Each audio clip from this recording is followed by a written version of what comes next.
Okay, before we dive into creating these smart shopping campaigns and kind of showing the value in them, I wanted to just go over some cans, I guess, within Google Shopping. So one of the things that these smart shopping campaigns do is they're very cool, honestly, and they actually perform really, really well if you have a few caveats, right? You have conversions in the account, so it can have data to actually start optimizing based off of.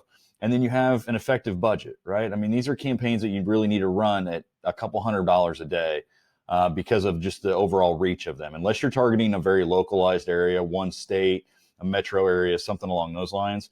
Like these campaigns are not only they're going nationwide for most of us, but they're also going across 5 different networks, right? So you've got Gmail, you've got search, you've got your shopping, you've got YouTube, and then you've got display as well. So it's going to be showing up in 5 different potential locations, which means that's 5 times the available space that you would normally see on your normal search campaign, right? So you need to be very, very cautious about utilizing them for, kind of in any sort of arena or kind of attempt within Google without having an effective budget, right? So I'm going to downsize myself here real quick so I can speak a little bit. It's going to throw me over here in the corner. Okay, so there's a couple different things before we go into actually building out the smart shopping campaigns, right? The main difference that you're going to see within smart shopping and the shopping campaigns we've built so far is, right, the ones we've built so far, they're going to be primarily showing up on search and shopping, right? And you also have the capabilities to do a lot more of exclusions and optimizations within the actual interface that you don't have the capabilities within smart shopping, right? Within smart shopping, you pretty much have to do a lot of the adjustments within the feed, and you have to basically change your descriptions, your titles. That's pretty much, sizing, additional information that you can put in the feed to fill out those additional attributes. I think there's like 51 in total, but depending on what the product is. So the more that you can fill out, that is just going to improve your results and improve your relevance within smart shopping. So if you're looking for a very, very hyper-focused campaign, right? Like you're not looking to show up so much for your branded keywords, or you're not looking to show up under, to compete against a particular product or competitor, then you're really going to want to stick to the normal shopping campaigns, because in the normal shopping campaigns, you can still do your keyword exclusions. We'll just go to one of these full feed shopping campaigns, right? You still have the capability to put negatives in here. So if I don't want to show up for, Amazon, then I can throw that in there. And that way, anybody that ever is like, hey, find hats on Amazon, find hair products on Amazon, find shoes on Amazon, whatever, right? Then you're not ever going to show up in those searches. And that's something you can't do within smart shopping campaigns. I would imagine it'll evolve for smart shopping campaigns as they grow and evolve. Basically, they're going to get these greater capabilities. But for the time being, if you're looking for hyper-focused shopping campaigns, and you're still going to have to use the traditional search campaign, right? The other thing that you can't add in here is you can't really play with, the audiences as much. Some of these settings as well, when you're getting into devices and the adjustments, you can't change. And your products as well, you're only able to exclude particular products within your actual feed, right? And showing up. You're not able to really segment it out into these more product. When you go into, let's see, we go into products, and I can't segment them out. I need to upload some new ones. These are all disapproved. Waiting on the new ones to load here. So that's one of the things. And within, you get into your settings as well. You can't really play with the settings as much within here, right? You're only going to have your sales, leads, and website traffic within a smart shopping campaign. You're not going to have the capabilities to really adjust that a whole lot because it's conversion based. That's what it's trying to get, is conversions, right? You also can't do multiple bidding models, right? Within smart shopping, if you're looking to you can't do CPC. You can only do ROAS bidding and performance-based bidding models, which is one of those things where, and unless we have data in the system, it's not going to start off great, right? You may have the capability to do it, but it's not going to start off great.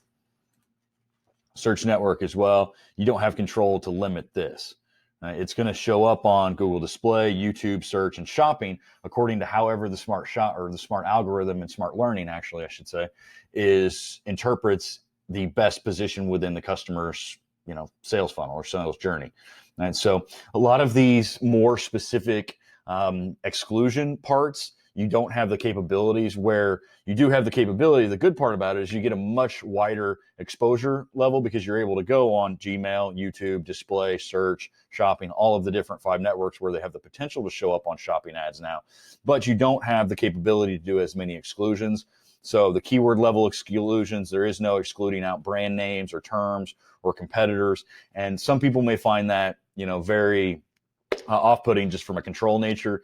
To be quite honest with you, I don't really pay a whole lot of attention to it, because the reality of it is if you think that Google is not going to try and make the best use of your dollars within this, then that's more of a conspiracy theory, right? Because the reality of it is Google wants your ads to perform, because at the end of the day, this literally goes back to the fact that they do not care how, what your opinion of it is, because at the end of the day, if they provide a quality experience for the user and the consumer, they're going to always have business there, and businesses always flock wherever the business is, right? If our customer base is always lined up on Google, then we always have to have a presence on Google. So that's one of those things where they're going to be more focused around ensuring that they have a quality experience, right? If they click on one of your ads, they bounce off the page immediately, they're not going to show them that ad again, right? They're very efficient and very calculative about where and when they show your ads to make sure that they're not getting irrelevant impressions where they could actually show somebody that would convert in that impression,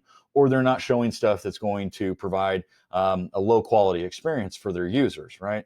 So the point of this whole kind of real quick video is just more about understanding where your ultimate goal is, right? If it's something where you're still needing that very, very segmented goal, we haven't grown out beyond we're still in that kind of nurturing the bottom funnel type of aspect, then you're probably going to want to go with a traditional shopping campaign, utilize these showcase ads and these direct shopping ads where they're focusing more on the direct response efforts within search and shopping, rather than trying to expand out to the smart shopping campaigns, because even though they give you a much wider capability of reach across multiple networks, they also limit your capability to do some of the exclusions or more hyper optimized things.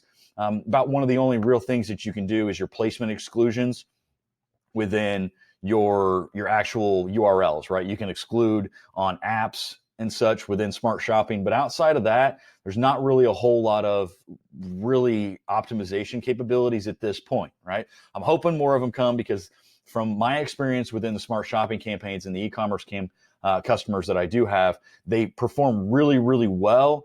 But again, you still have to go back to the fact that if they have concerns because if they have a good, strong SEO principle, you don't really want to get in a tug of war with your customer, and just make sure that you're giving them what is going to fit their strategy, even if their mindset may not always be within the best long-term benefit of the company, right? But more than likely, you should really, and what I try and work with is, customers that are going to adhere to that process of, hey, we're more about, tackling and making sure that we're basically very competitive, right? We're trying to monopolize, we're trying to show up and take every opportunity we possibly can to get that conversion, rather than trying to play out a sales cycle according to how we believe.